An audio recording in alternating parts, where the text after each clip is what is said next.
right, Sunday. Yesterday, we went over the upward pressure on Canadian bond yields from global markets there and global influences. Today, we're going to do the opposite. We're going to go over the downward pressure from global influences and markets on Canadian bond yields, which also influences the Bank of Canada's decisions. So we're going to go over that stuff today. It's real simple. Number one, we have the US labor market. Number two, we have the Federal Reserve cutting interest rates this week on the 10th.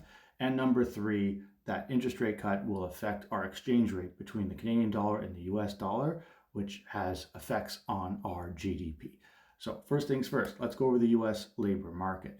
ADP payrolls indicate a slowing in the private sector. So that means less employment in the private sector in the US.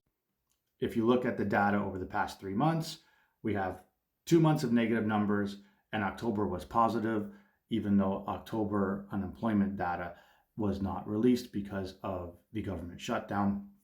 So we're going off of September's numbers, which is about a 4.4% unemployment rate, which has been going up steadily in the US. You always have to watch the labor market. And because of those labor numbers, we are now sitting at an 86.2% chance that the Federal Reserve will be cutting interest rates this week on the 10th. So that's a slam dunk deal. Pretty much price that in. They're going to be cutting rates by 0.25%. Now, when the Federal Reserve cuts interest rates by 0.25%, that's going to create a more competitive environment for the Canadian dollar, as in the Canadian dollar will go up in value. And that can have some negative implications for what we need right now.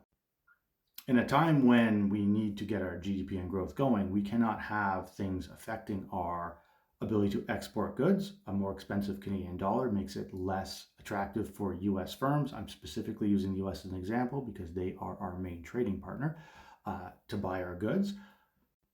It also causes less spending from people visiting Canada when it comes to tourism and travel.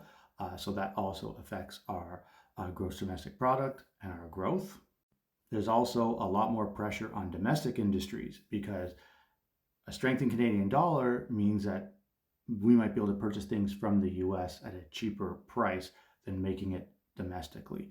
So that could be another added pressure on our job market because what happens when costs get more expensive or when there's more competitiveness overseas, companies tend to cut jobs. So that's something that's always going to be in TIF's mind as well. And of course, we have to mention oil. A stronger Canadian dollar makes our oil less competitive, which can really affect our GDP.